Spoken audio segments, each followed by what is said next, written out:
আসসালামু আলাইকুম, স্বাগতম। আমি ফিজা খান, আপনারা দেখছেন এন্টারপ্রেনিয়র বাংলাদেশ।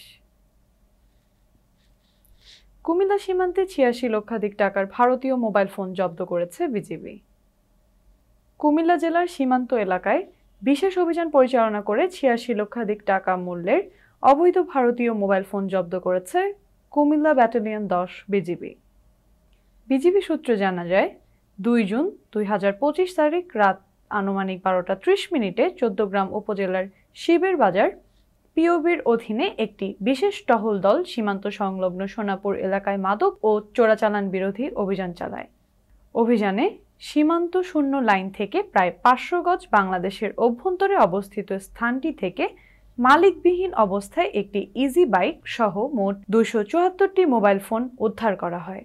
উদ্ধারকৃত মোবাইল ফোনগুলোর মধ্যে ১৮১টি নতুন এবং ৯৩টি পুরাতন মোবাইল ফোন রয়েছে। এসব মোবাইল ফোনের বাজার মূল্য আনুমানিক ৮৬,৫৯,২৭৪ টাকা।